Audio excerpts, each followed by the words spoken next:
الله أكبر الله أكبر.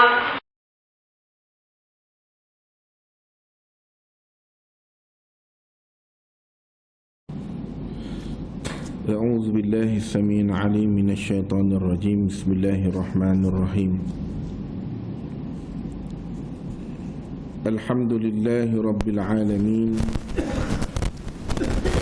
والعاقبة للمتقين ولا عدوان إلا على الظالمين. قال الله سبحانه وتعالى: وما أرسلنا من رسول إلا ليطاع بإذن الله ولو أنهم إذ ظلموا أنفسهم جاءوك فاستغفروا الله واستغفر لهم الرسول لوجدوا الله توابا رحيما. فلا وربك لا يؤمنون حتى يحكموك فيما شجر بينهم ثم لا يجدوا في أنفسهم حرجا مما قضيت ويسلموا تسليما. Syukur kehadirat Allah Subhanahu wa taala. Nama kita hamba lah, terutamanya lama tidak berkesempatan untuk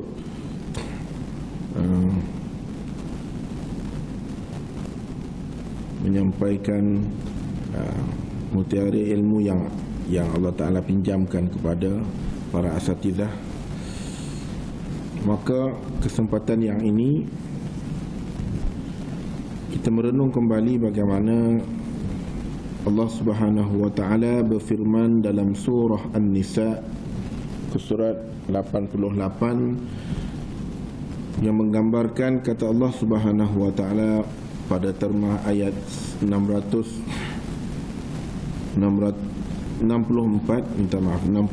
wa ma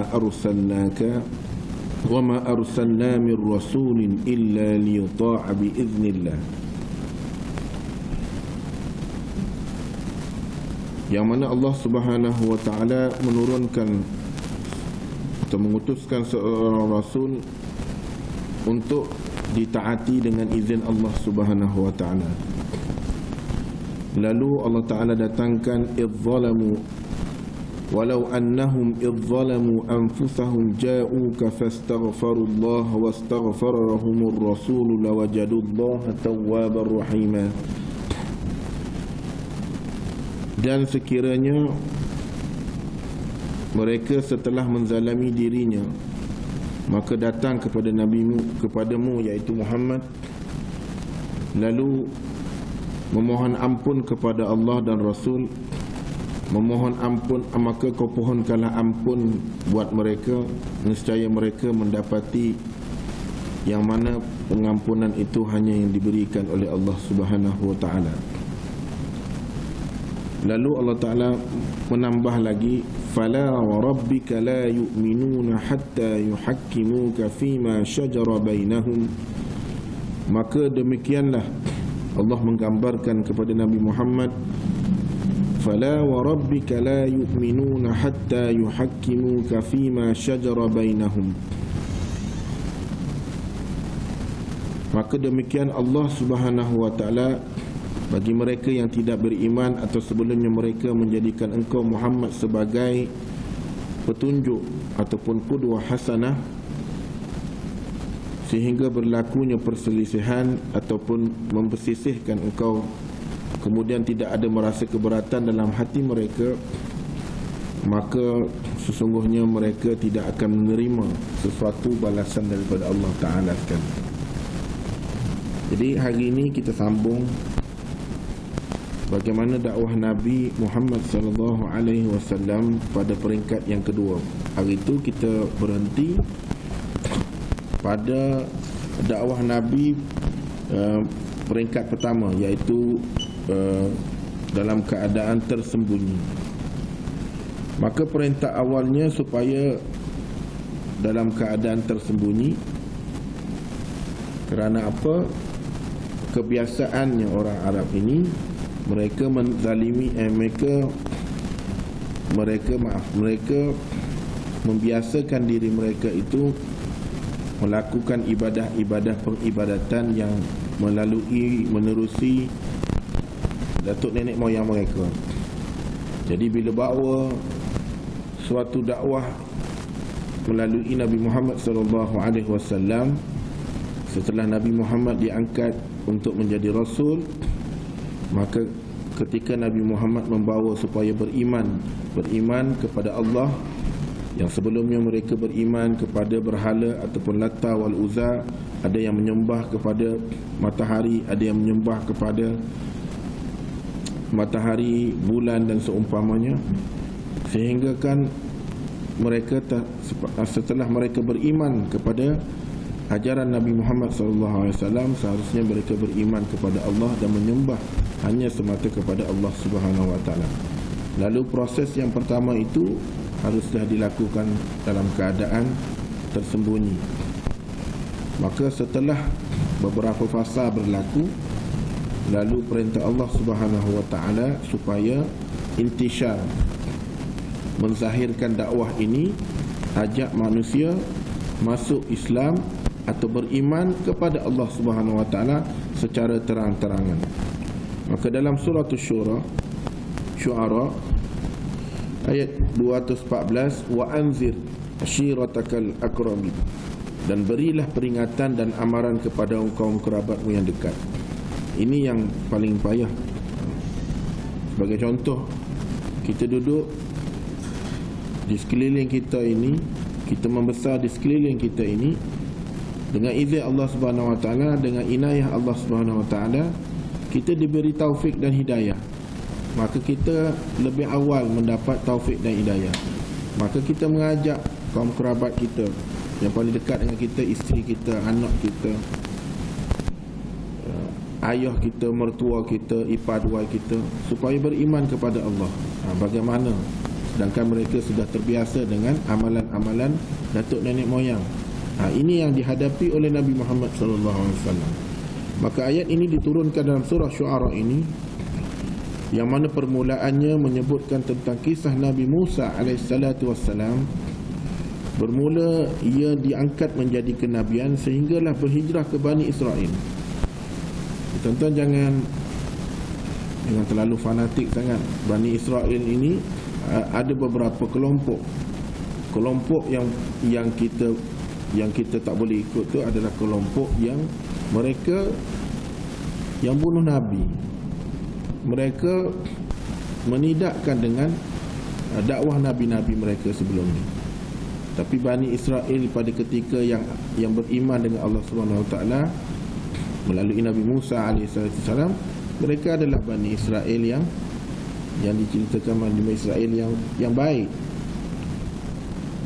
Namun seterusnya, apabila mereka ingin menyelamatkan diri, mereka ingin terselamat daripada kejahatan dan kezaliman Fir'aun laknatullah dan kaumnya, maka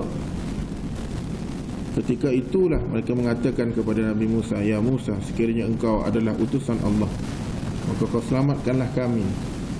Nescaya selepas kau selamatkan kami, kami akan beriman sepenuhnya kepadamu, wahai Musa, melalui dakwahmu yang mana kamu betul-betul Nabi. Jadi dengan keizinan Allah Subhanahu Wa Taala, bila diketuknya tongkat Nabi Musa itu kepada, maka terbelahlah sehingga menjadi satu lorong yang untuk dilalui oleh Bani Israel. Maka di belakang itu adanya bala tentera satu raja yang dinamakan Ramses II. Ada yang mengatakan Ramses II, ada yang mengatakan Fir'aun ni ada satu gelaran bagi raja-raja. Tetapi nama pengkhususan ada Tutankhamun, ada Ramses I, Ramses II. Jadi ada haji yang difahamkan, dan kebetulan waktu saya menuntut di Al-Azhar, Fir'aun yang ditenggelamkan, yang mana diawetkan, ada di museum di Mesir, di Kahira. Jadi Allah SWT simpan jasad Fir'aun ini atau dinamakan Ramses II dengan keadaan kurang incinya manusia ni. Tapi kita abang lah, dia kurang inci, dia tak tinggi. Dan sebelum beliau Allah Subhanahu Wa Taala Fir'aun laknatullah ni, Allah Ta'ala bagi kemuliaannya. Dan sebelum Nabi Musa mengajak beriman kepada Allah SWT, dia menyembah kepada Allah, menyembah kepada Tuhan, beriman kepada Tuhan. Tetapi sebabkan kekuasaan dan pangkat yang Allah Ta'ala beri pada dia, maka dia lupa diri dan dia mengatakan ana rabbul alamin. Tak ada manusia atas dunia ni yang berani mengatakan aku ni Tuhan sekalian alam. Jadi Allah Ta'ala ingin menyimpulkan kepada umat yang selepas Nabi Musa AS supaya lihat ni orang Teben ni cik orang dia, tidak usah. Tapi oleh kerana dia memiliki banyak kelebihan sehingga kan apabila ingin menyesatkan manusia ketika itu juga, maka didatangkan Haman, didatangkan Qarun. Mereka ini adalah Allah Ta'ala beri kekayaan, tapi berbentuk kekayaan itu memudaratkan diri mereka. Dia ada dua jenis. Satu kita panggil ibtila, satu lagi kita panggil sebagai ujian di sisi Allah Subhanahu Wa Taala ini. Jadi yang kita risaunya apabila Allah Ta'ala bagi kita kaya, kita rasa dengan kekayaan itu boleh menyelamatkan kita, malahan kekayaan itu boleh merosakkan kita. Ini yang kita tahu, kita paling pusing lah. Begitu juga dengan kemiskinan. Kita merasakan dengan kemiskinan kita ini Allah menguji kita, walahan Allah menjauhkan kita daripada itu kita panggil bala dengan ibtila. Jadi kalau Allah Ta'ala datangkan suatu musibah kepada kita, apabila kita melihat dengan mata hati, maka kita akan merasakan bahawa ini adalah ujian daripada Allah. Dan ujian daripada Allah tidak akan berterusan sampai ke hujung dunia, maksudnya hujung hayat kita. Dia akan berakhir juga satu ketika. Tapi kalau dia melihat ini adalah satu malapetaka yang menyusahkan dia, dengan pandangannya itulah akan merosakkan akidahnya. Jadi ketika ayat ini diturunkan, lalu diberitahu kepada Nabi Muhammad melalui Jibril AS yang menceritakan tentang wa'anzir ashirataka aqrabin dalam surah Asy-Syu'ara ini, yang menceritakan kisah Nabi Musa dari mula dia menjadi kenabian sehinggalah ia bersama dengan kaumnya berhijrah, iaitu Bani Israel. Dan dalam keadaan itu juga Allah Ta'ala menyelamatkan Nabi Musa dan kaumnya, pengikutnya, daripada kencaman Fir'aun laknatullah. Dan Fir'aun akhirnya ditenggelamkan. Ketika Fir'aun, ada ulama menafsirkan dalam beberapa kitab tafsir, ketika laut itu mula bercantum, ditolehnya ke belakang oleh Fir'aun, dia melihat satu persatu bala tenteranya kecundang. Dan ketika sampai ke tahap di hadapannya sebelum ditenggelamkan, barulah dia melihat bahawasanya keesaan Allah Subhanahu Wa Taala. Ketika itu dia tak mampu dah untuk turn back, maksudnya balik belakang, tak ada. Ketika itu Allah Ta'ala menampakkan sepatutnya begini, bukan begini. Jadi disitulah pintu taubat ditutup oleh Allah Subhanahu Wa Taala untuk Fir'aun laknatullah. Ketika itu Fir'aun menyebut, ya Allah, aku ingin bertaubat kepadamu, kata setengah ulama pada ketika itu. Tapi sudah terlambat. Dan penulis juga berpendapat bahawasanya kisah ini sangat panjang diturunkan ketika Nabi Muhammad SAW diperintahkan supaya menyampaikan dakwah kepada kaumnya. Sebelum Nabi diperintahkan untuk berhijrah ke Madinatul Munawwarah atau suatu negeri yang dinamakan Yathrib, sebelum diangkat menjadi Madinatul Munawwarah, Maka ketika itu Nabi Muhammad sallallahu alaihi wasallam berada dalam keadaan bila dia rasa dia berkeseorangan, maka ayat-ayat Al-Quran yang diturunkan itu menyangkal dan memberi penawar kepadanya. Dia merasa dia seorang, seolah-olah dia seorang yang berdakwah. Jadi ayat-ayat yang didatangkan terdahulu ini supaya memberi keampuhan kepada Nabi Muhammad sallallahu alaihi wasallam bahawasanya Musa menghadapi lagu ni, bahawasanya Isa menghadapi situasi begini, bahawasanya Nabi Ayub menghadapi situasi begini, Nabi Ibrahim Khalilullah menghadapi situasi begini. Maka Nabi, supaya Nabi menjadi kuat, sebab itu Al-Quran diturunkan dalam keadaan berperingkat-peringkat supaya keutuhan itu boleh diadaptasi kepada sanubari Nabi Muhammad sallallahu alaihi wasallam. Boleh tak, persoalan yang nak tanya sini, boleh tak kitab suci Al-Quran ini Allah Ta'ala turunkan seperti mana Musa, seperti mana Nabi Isa, seperti mana Nabi Daud? Boleh ke? Boleh. Tapi buat apa untuk Nabi Muhammad sallallahu alaihi wasallam ini diturunkan dalam bentuk ayat-ayat dan akhirnya dicantumkan setelah zaman Utsmaniyah, maka dijadikan sempurnanya mushaf, asalnya dalam bentuk helaian-helaian. Contohnya bukti pertama, ketika Jibril alaihissalatu wassalam membawa ayat Quran yang sangat agung, Iqra ya Aba Qasim, dia kata tak pandai baca, aku tak reti nak baca. Lagu mana aku nak baca? Aku tak reti baca. Lalu Jibril menyebut Iqra bismi rabbikal ladzi khalaq, khalaqal insana min 'alaq, sehingga ayat yang kelima. Maka di situlah menunjukkan bahawasanya boleh tak Allah Ta'ala terus masukkan stokar 5 ayat tu ke dalam hati Nabi? Boleh, Allah boleh laksanakan. Tapi kenapa mesti berlaku proses PDP, pembelajaran dan pengajaran? Maknanya kita yang kemudiannya akan melihat Nabi sendiri Muhammad sallallahu alaihi wasallam sebagai manusia diangkat menjadi rasul dan melalui proses yang sama, harus belajar daripada gurunya adalah Jibril alaihissalatu wassalam. Jadi ketika perjalanan kehidupan Nabi ini menerima satu wahyu, lepas tu wahyu seterusnya, ketika itu Nabi menyampaikan dan Nabi disarankan supaya menyampaikan dakwah ini dalam berbentuk kita panggil tersembunyi, menusuk dah, dia panggil dah.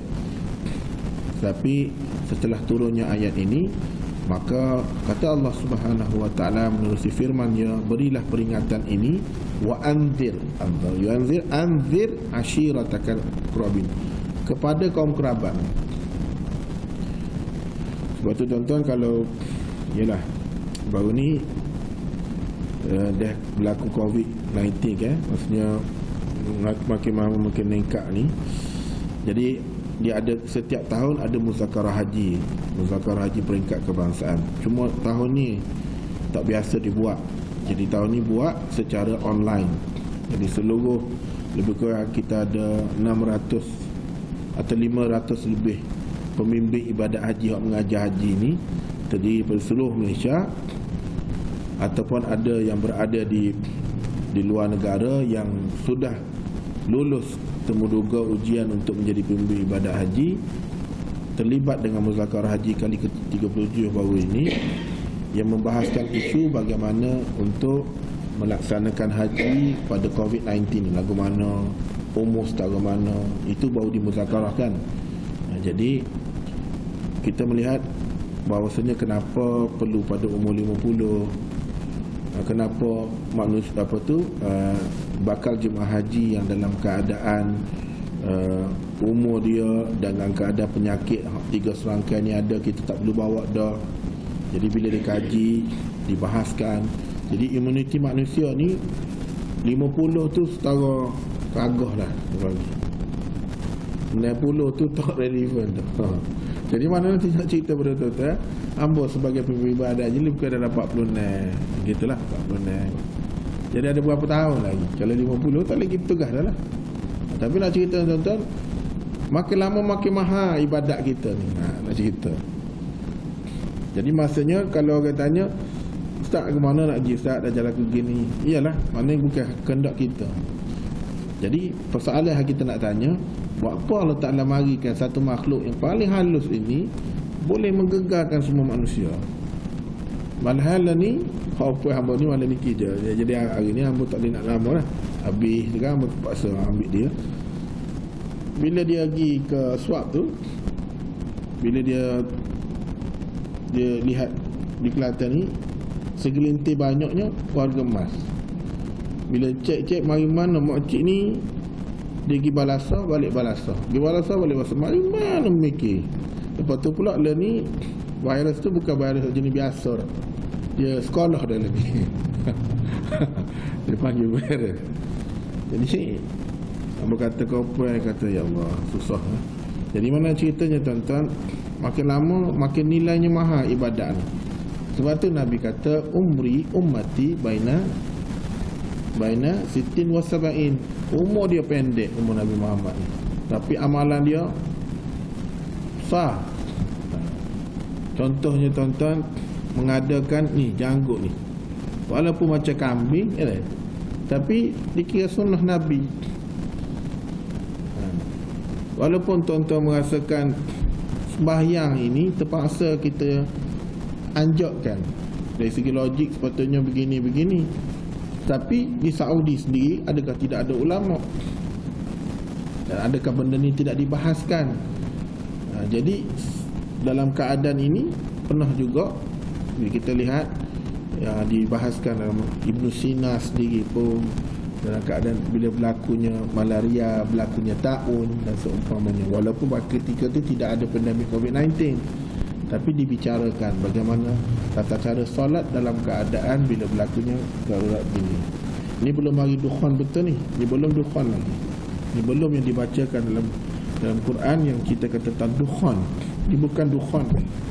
Ini tak ada sikit berita tentang dukhan COVID-19 ni. Jadi tuan-tuan boleh fikirkanlah bagaimana ya.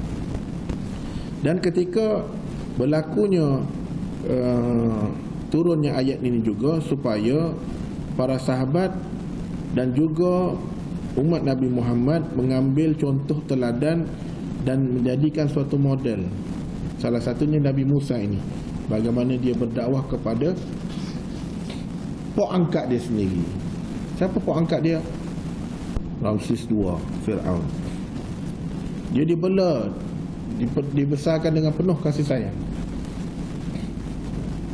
Kalau kita tengok flashback kisah dia, apabila hari itu dapat saja berita daripada pengamal dia, bomo dia, untuk pengamal dia, maka semua anak yang lahir pada abad itu jatuh bunuh.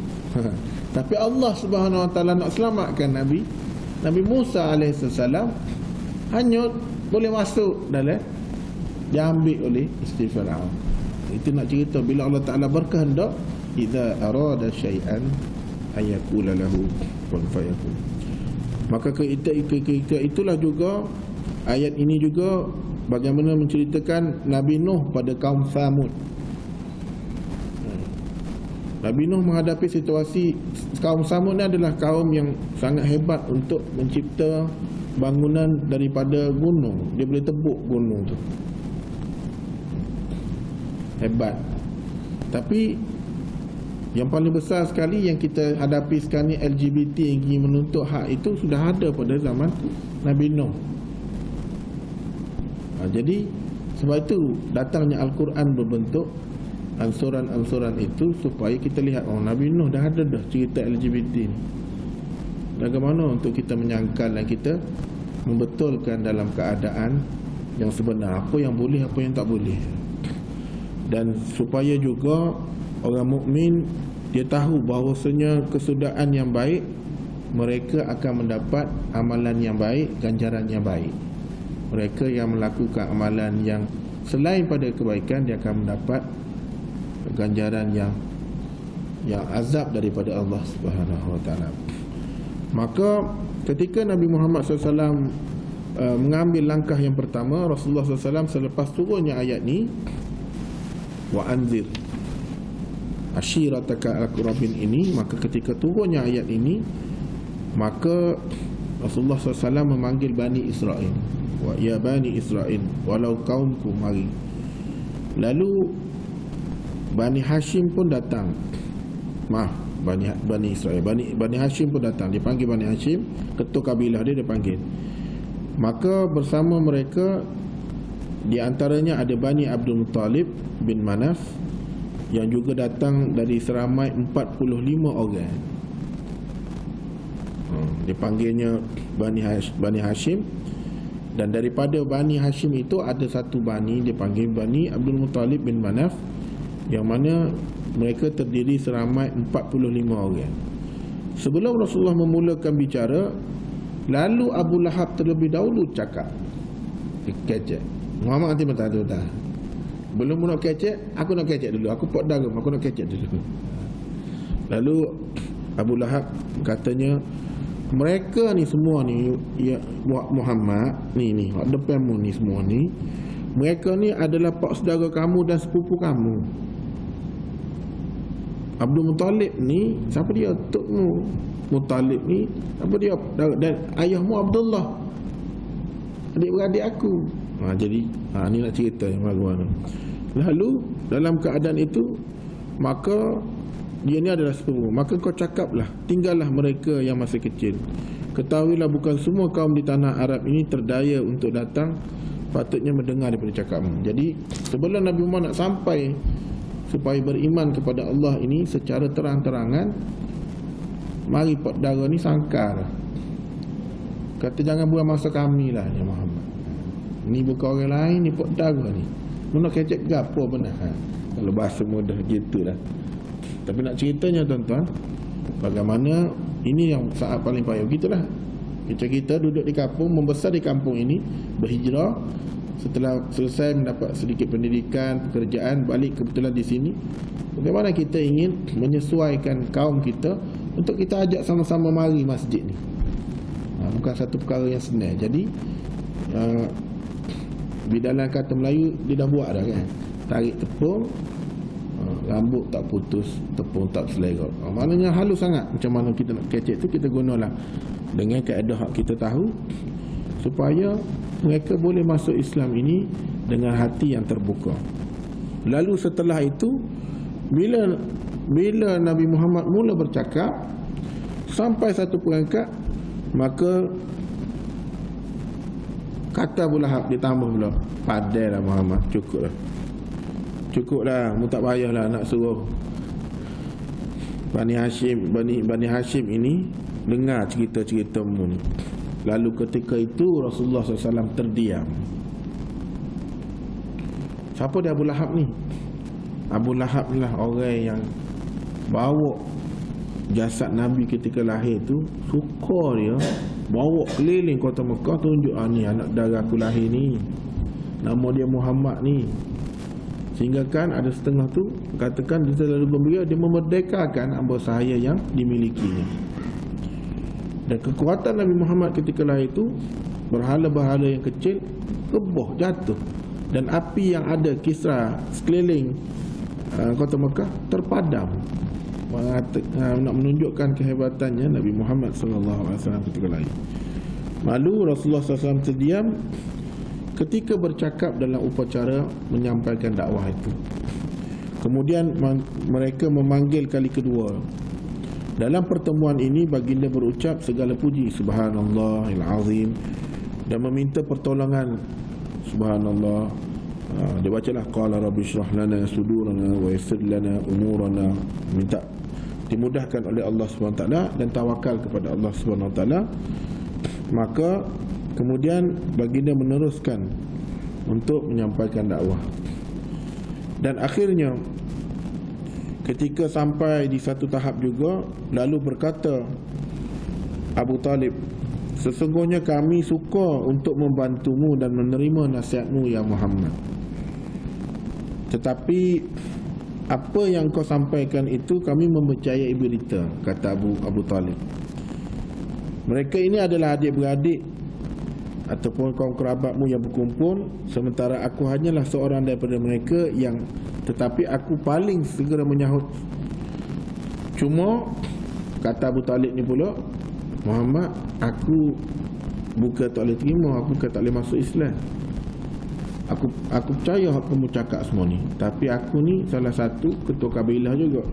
Jadi apa kata ketua-ketua kabilah yang lain, tapi untuk mu nak buat dakwah aku sokong, aku bantu, tapi nak suruh masuk Islam, ini kata Abu Talib.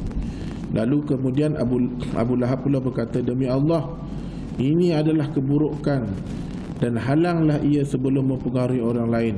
Lalu Abu Talib berkata, demi Allah, kami akan mempertahankan selagi hayatnya di kandung badan. Berlaku pula bala antara pak dara dengan pak dara ni.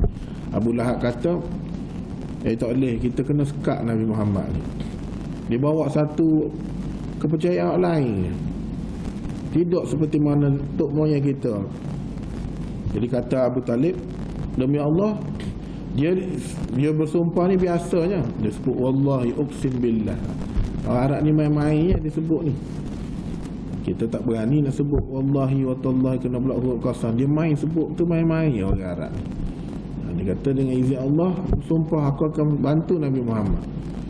Apa dia punya. Jadi setelah itu satu peristiwa di Bukit Safa, Nabi Muhammad SAW memastikan bahawa Abu Talib telah berjanji untuk melindunginya. Maka disampaikanlah, maka ni kali pertama tak percaya. Nabi Muhammad senyap, bubar. Lalu Nabi Muhammad diberi jaminan oleh Abu Talib supaya mu jangan pusing Muhammad, mu ayatlah, mu nak ayat gapo pun, aku akan pastikan mu selamat. Jadi ketika dia berada di atas Bukit Safa, lalu dia memulakan dakwahnya, dan maka berkumpullah anak pinak Quraisy. Lalu baginda Muhammad SAW menyuruh kepada tauhid dan beriman kepada Allah dan percaya tentang adanya yaumul kiamat, hari akhirat. Maka dalam Bukhari, maka dalam kitab Bukhari, dalam riwayatnya menceritakan bagaimana kisah ini daripada Ibnu Abbas. Apabila turun ayat ini, dan berilah peringatan serta amaran kepada kaum kerabatmu yang dekat. Jadi Nabi pun naik dekat atas Bukit Safa, lalu menyuruh, hai Bani Firah, Bani yang ada dalam Bani Hashim ni, Bani Abu Talib, Bani Firah, Bani Aidai, wahai anak-anak pinakku, keturunanku daripada Quraisy. Sehinggalah mereka berkumpul. Lalu Nabi Muhammad SAW menyampaikanlah dakwah.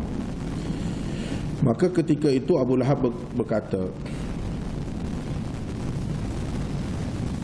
apakah kamu percaya apa yang disampaikan oleh Nabi Muhammad? Percaya ke apa Nabi Muhammad sampai? Setelah itu Abu Lahab berkata lagi, celakalah engkau ni seluruh hari ini, kerana engkau mengumpulkan kami ni untuk dengar cerita dongeng ni. Allahu Akbar. Siapa dia ni tuan-tuan? Tok Dara sendiri. Sebab tu nak cerita tuan-tuan. Dan ketika itulah Allah Ta'ala taghdab, marahnya Allah Ta'ala. Lalu Allah Ta'ala turunkan tabbat yada abi, kalau istilahnya tabballaka ya Abi Lahab, dengan maka binasalah kedua tangan Abi Lahab dan binasalah ia bersama-sama dengannya. Itu turun surah khusus menunjukkan murka Allah Ta'ala kepada Abu Lahab. Kalau Abu Lahab dia pendai dalam hati, dia marah dalam hati, dia tidak intisyar, maksudnya dia tidak zahirkan, mungkin tak akan turun ayat ni, kata ulama.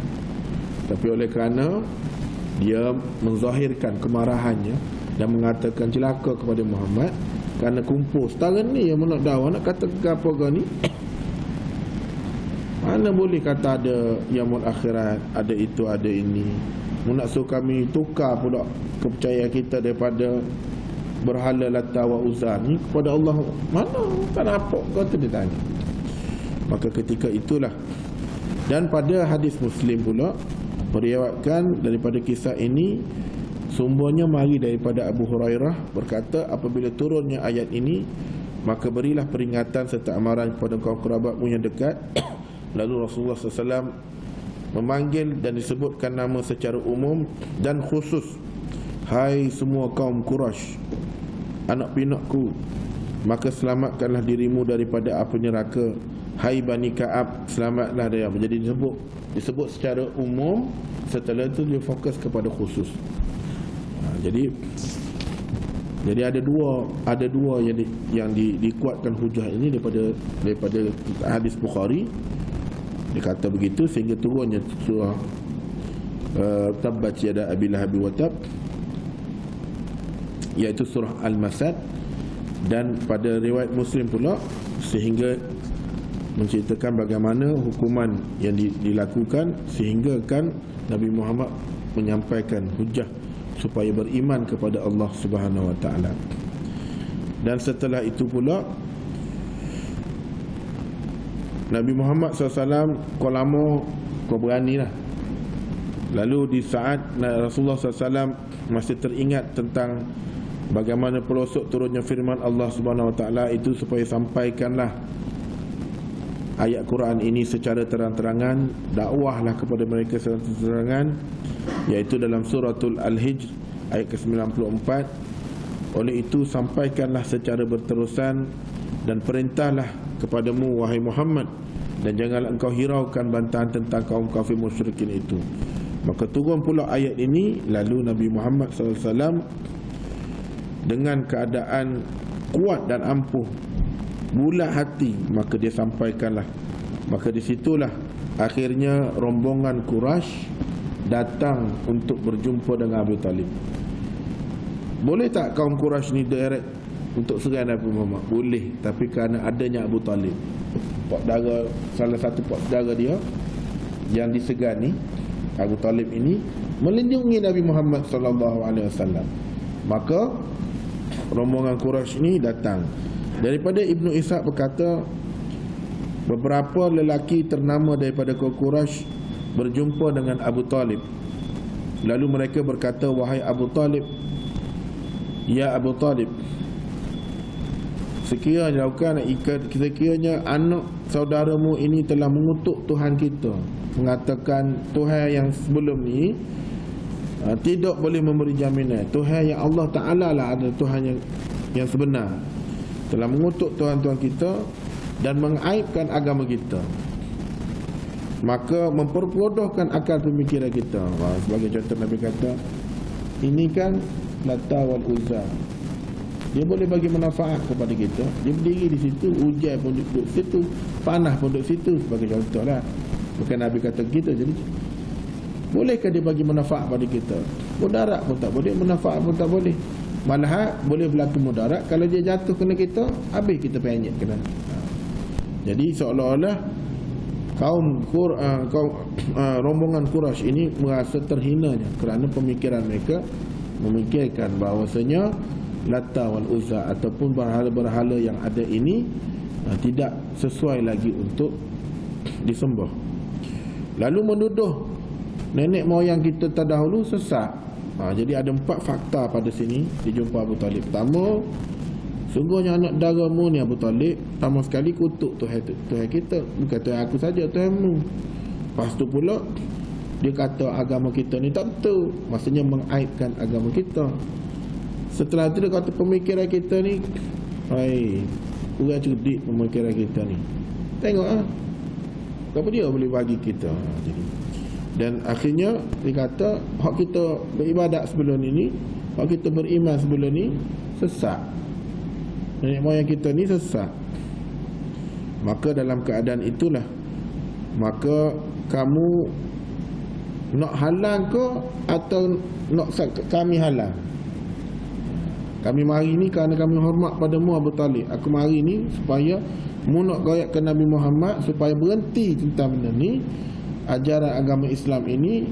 Mu sendiri nak goyak atau kami nak maju ke depan? Maka dalam keadaan lemah lembut, kemudian Abu Talib kata tak apa, pokokmu balik dulu, balik.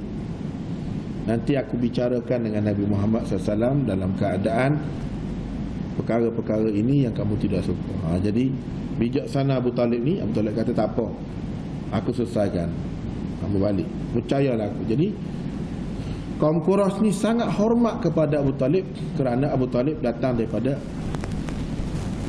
Abdul Muttalib. yang mendapat satu kehormatan yang tertinggi di kota Mekah. Lalu pada ketika itu pula, bagaimana perbincangan untuk menghalang jemaah haji mendengar dakwah. Jadi setiap tahun ni ada rombongan haji yang akan datang, tetapi mereka tidak menyembah kepada jadi ketika itu mereka akan datang untuk buat haji. Jadi kaum Quraisy ni turut fikir macam mana kalau ke ini kak Abu Talib tak sekat Nabi Muhammad ni, dia musim haji ni pula kak, mari rombongan haji ni Nabi Muhammad suruh masuk Islam pula kak, habislah kata. Jadi sepanjang tempoh tu kaum Quraisy ni ataupun folk Quraisy ni duk using lagu mana nak buat ni, lagu mana kita nak sekat ni supaya jemaah haji ni tidak percaya kepada dakwah Nabi Muhammad SAW. Dalam keadaan itu, lalu orang Quraisy mengetahui bahawa banyak rombongan Arab akan datang kepada mereka. Justru itu mereka mempunyai satu jawapan diberikan kepada tentang Nabi Muhammad. Lalu mereka pun berkumpul. Yang disampaikan tidak berjaya mempengaruhi.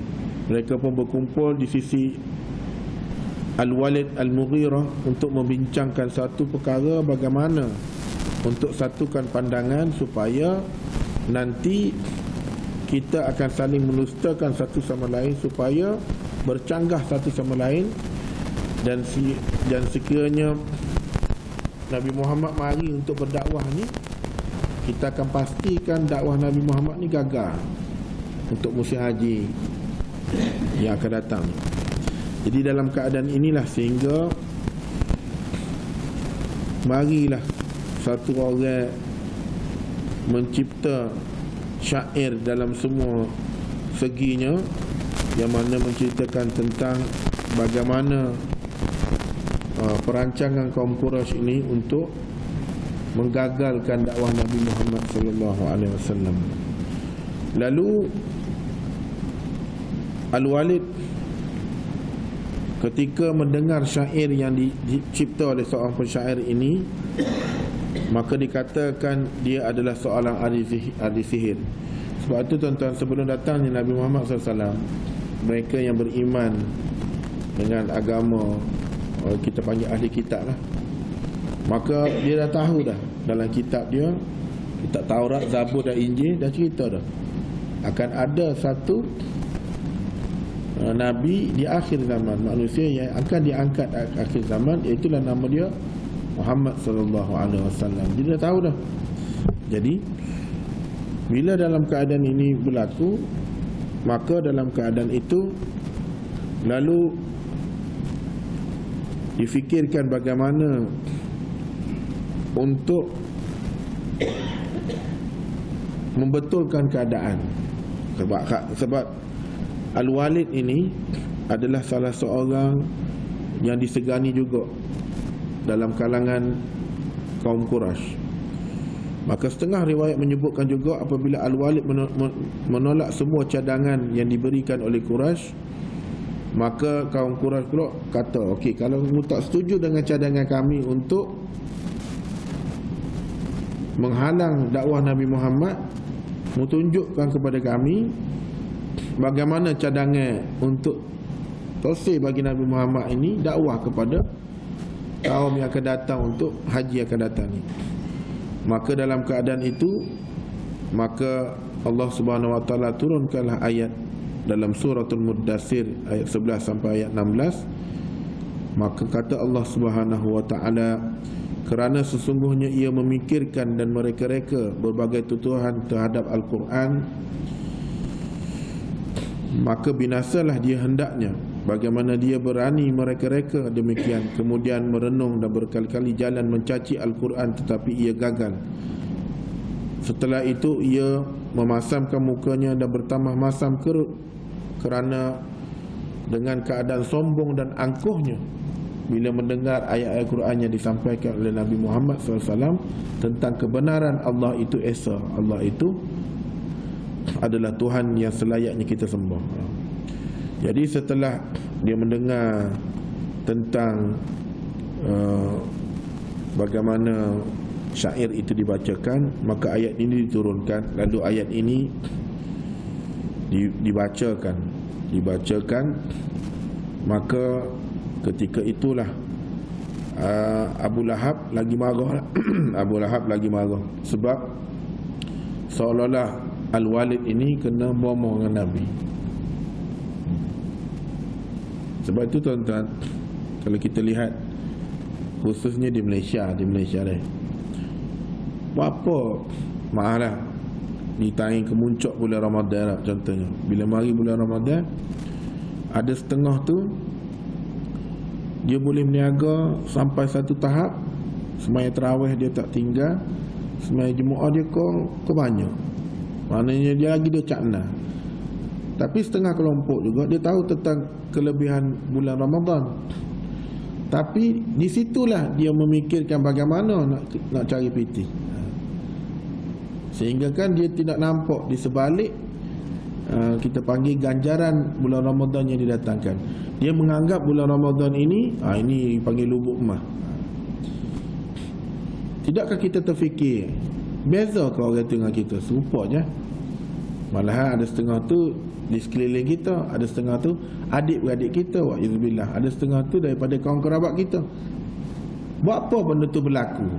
Beginilah tuan-tuan, boleh dikatakan apabila Nabi Muhammad SAW membacakan ayat ini, maka ada setengah menerima, ada setengah tidak menerima.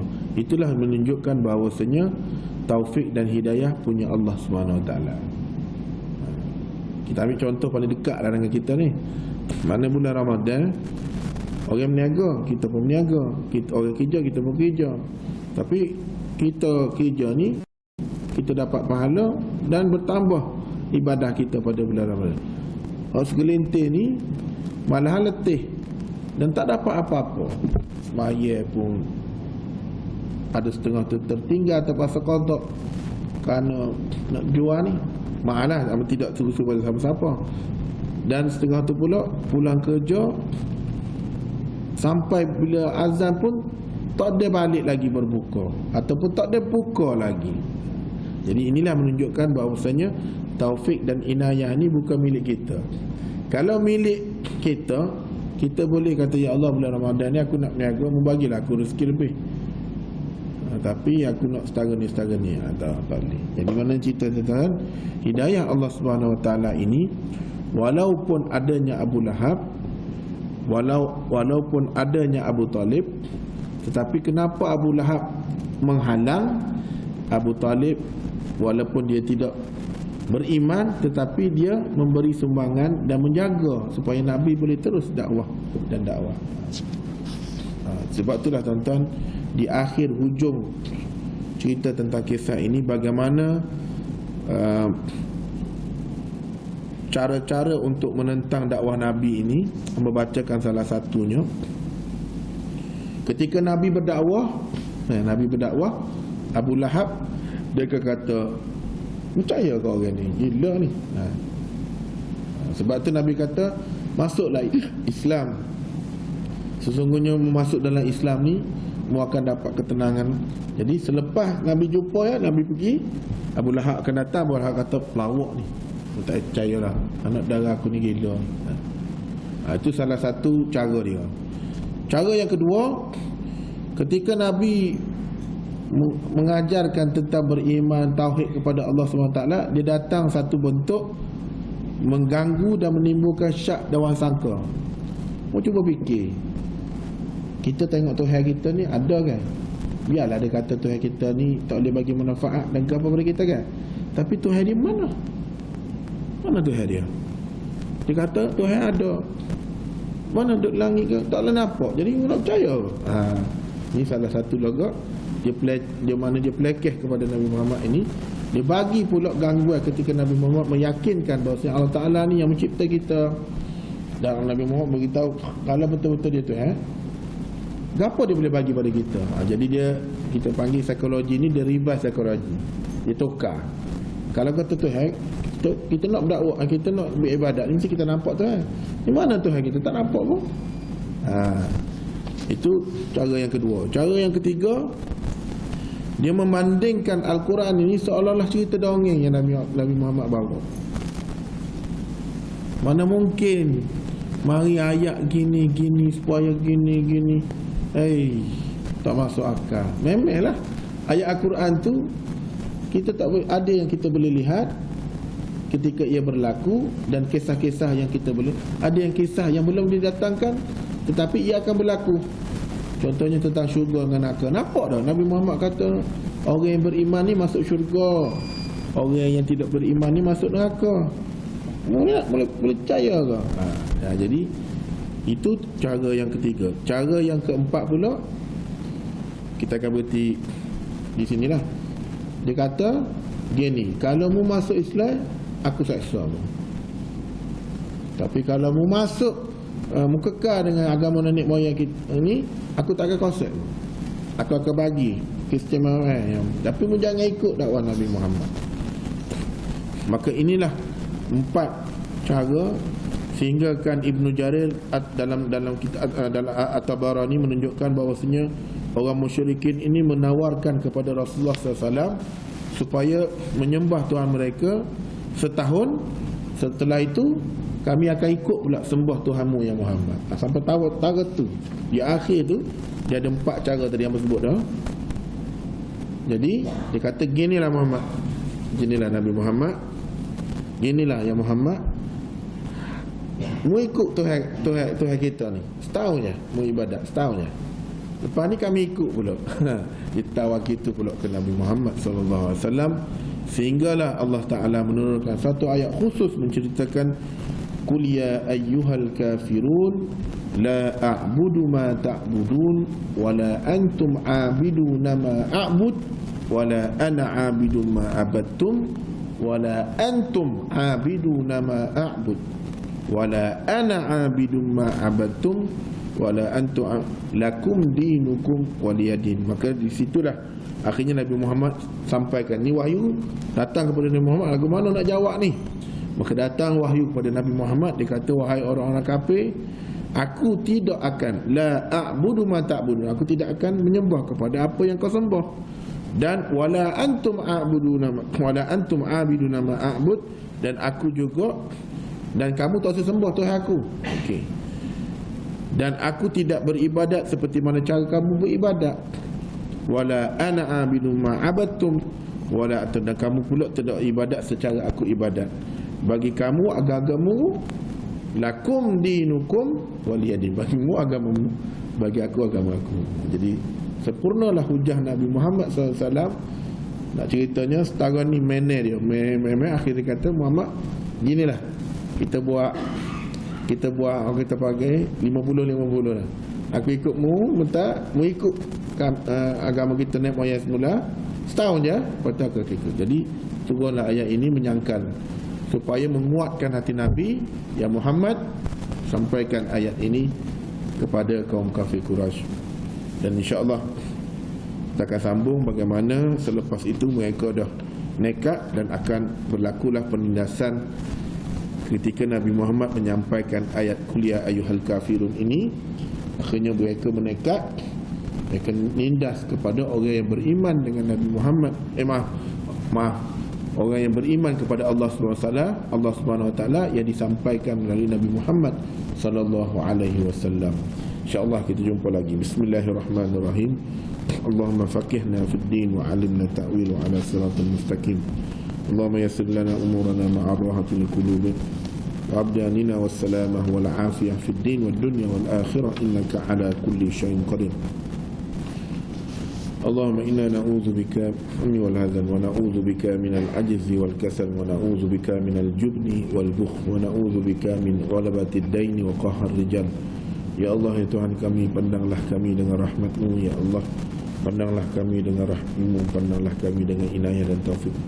Ya Allah, Kau jauhkan daripada kami. Ya Allah, Kau jauhkanlah penyakit COVID-19 ini sehingga kami jauh daripada-Mu ya Allah. Ya Allah, Kau jadikanlah asbab ujian ini supaya kami kuat dan kami bertahan sehingga di akhir hayat kami. Ya Allah, keluarkanlah la ilaha illallah Muhammadur Rasulullah di bibir kami walaupun kami terpaksa bergadang nyawa kami. Ya Allah, ya Tuhan kami, Kau redalah pada diri kami. Ya Allah, Kau redalah dengan amalan kami. Kau berkatilah umur kami. Pandanglah kami dengan rahmat-Mu. pandanglah kami dengan rahim, janganlah pandang kami dengan azab-Mu dan kemurkaan-Mu. Wa sallallahu ala sayyidina Muhammadin wa ala alihi wa sahbihi wa baraka wa sallam. Bismillahi syafi, bismillahi kafi, bismillahi muafi, bismillahi tawakkalna ala Allah, wa la hawla wa la quwwata illa billahil aliyyil azim. Bismillahilladzi la yadurru ma'asmihi syai'un fil ardi wa la fis sama'i wa huwas samiul alim. Walhamdulillahi rabbil alamin.